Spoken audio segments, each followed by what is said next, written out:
নমস্কার বন্ধুরা, সকলকে আমার চ্যানেলে স্বাগত। রাজ্যের সমস্ত শিক্ষক শিক্ষিকা সহ সমস্ত ধরনের পেনশনার এবং সমস্ত ধরনের গ্র্যান্টিন এর সংস্থার সরকারি কর্মচারী এবং পেনশনারদের জন্য বকেয়া ডিএ এরিয়া সংক্রান্ত এই মুহূর্তে একটি অত্যন্ত ভালো খবর সামনে এসেছে।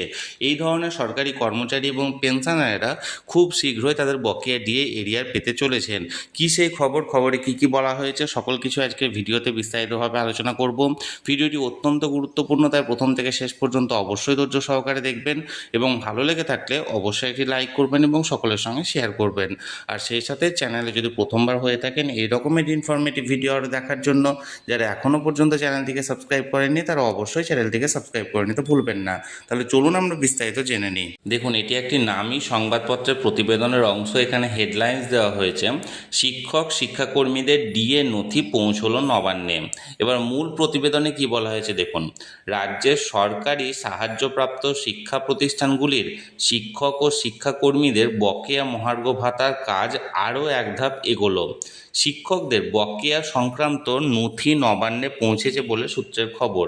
শিক্ষা দপ্তর সূত্রের খবর, চলতি সপ্তাহে বিকাশ ভবন থেকে এই নথি চেয়ে পাঠানো হয়েছিল, অর্থাৎ একটি এসওপি জারি করা হয়েছিল এবং ইমিডিয়েট সমস্ত নথিপত্র চেয়ে পাঠানো হয়েছিল এবং তার নথির উত্তরে কিন্তু এই সমস্ত তথ্যগুলো পাঠানো হয়েছে। যার আওতায় রয়েছেন অধ্যাপক, শিক্ষক ও শিক্ষাকর্মীরা। স্কুল শিক্ষা দপ্তর ও উচ্চশিক্ষা দপ্তরের তরফে আলাদাভাবে বকেয়া ডিএর হিসেব শুরু হয়েছিল। বিভিন্ন বিশ্ববিদ্যালয়ের কাছ থেকে অধ্যাপক ও অন্যান্য কর্মীদের কার কত মহার্ঘ ভাতা প্রাপ্য সেই সংক্রান্ত তথ্য সংগ্রহ করা হয়। সমস্ত তথ্য একত্র করে চূড়ান্ত হিসেব তৈরির পরে তা নবান্ন পাঠানো হয়েছে। নবান্নের সবুজ সংকেত পেলে বকেয়া মহার্ঘ ভাতা সংক্রান্ত পরবর্তী প্রক্রিয়া শুরু হতে পারে। উল্লেখ্য, সুপ্রিম কোর্টের নির্দেশের পরে এই বকেয়া ডিএ মেটানোর পথে এগোচ্ছে রাজ্য সরকার। প্রশাসনিক মহলের মতে এই পদক্ষেপের ফলে স্কুল কলেজের শিক্ষক ও শিক্ষাকর্মীরা বকেয়া ডিএ পেতে পারেন। বিকাশ ভবনের পাঠানো ফাইল অনুমোদন পেলে পরবর্তী পদক্ষেপ শুরু হতে পারে বলেও ইঙ্গিত মিলেছে।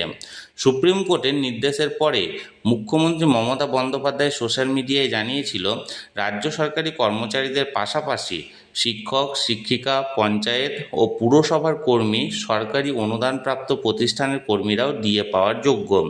সরকারি কর্মীরা বকেয়া ডিএ পেয়ে গেলেও বাকিরা পাননি, কারণ তাদের নথি তৈরি করা হয়নি। সম্প্রতি নবান্নে অর্থ দপ্তরের সঙ্গে একাধিক সরকারি দপ্তরের বৈঠকের পরে জটিলতা কাটে।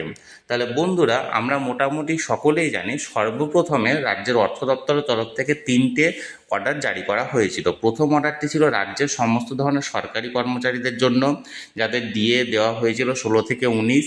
তারপরে রাজ্যের সমস্ত সরকারি কর্মচারী যারা যে সমস্ত পেনশনার বা ফ্যামিলি পেনশনার ছিলেন তাদের জন্য, এবং তৃতীয় যে অর্ডারটি জারি করা হয়েছিল সেটি ছিল রাজ্যের সমস্ত ধরনের গ্র্যান্টিন এড সংস্থার কর্মচারী এবং পেনশনারদের জন্য।